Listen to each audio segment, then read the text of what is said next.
ဒေါက်တာတင်သိန်းတွေတတမဆိုဒီကစားဒေါက်တာတင်သိန်းတွေစနီးတော်ကြီးကြီးတွေတားကြီးကိုညွန့်တွေသမီးတော်တွေတာကေမကျော်စောရနေပြီးတော့အဖေလေးမိသားစုရဲ့အလူပါပဲတမူရလက်ခံနေပြီပဲဟုတ်ကဲ့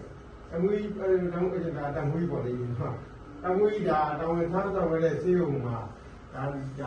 ဒူနာတွေအတွက်ထောက်ရဆေးပင်စိုက်ထူလာတယ်လက်ရှိကုသခံနေတဲ့ ICU မှာလူရတာတွေသုံးဖို့ရယ်နောက်တစ်ခါဓမ္မဒါနအနေနဲ့စာအုပ်တွေပြုလုပ်နေတဲ့အတူပါတမူကြီးကသာဓုသာဓုသာဓုကံကြရည်ပြီလား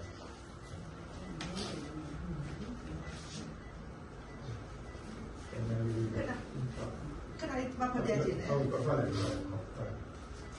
အပတ်တိတက်မတော်စေယုံကြီးဂတိတစ်ထောင်ကိုလာတော့ပတ်တန်းတင်ကုန်ပြုလာဒေါက်တာဦးတင်သိန်းတွင်ဒေါ်ကြီးကြီးဝင်းမိသားစုမှအမှတ်တိတက်မတော်စေယုံကြီးဂတိတစ်ထောင်ထာဝရစေးပဒေသာပင်အတွက်ငွေကျပ်90သိန်းနှင့် Surgical ICU အထွေထွေအသုံးပြုရန်အတွက်ငွေကျပ်90သိန်းစုစုပေါင်းငွေကျပ်100သိန်းလူဒန်းပါသဖြင့်မှတ်တမ်းတင်ဂုဏ်ပြုအပ်ပါသည်တက်ဘူးကျွန်တော်တို့ကပါရီကူရီကတမလို့စုံလုံးလေးနဲ့အဒီကလေးလုပ်လိုက်ပါတယ်ကဘူကဲလေးအဲဒီကတော့ဘုံလေးဒီကနေ့ပြောပါတယ်တာဓုတာဓုတာဓု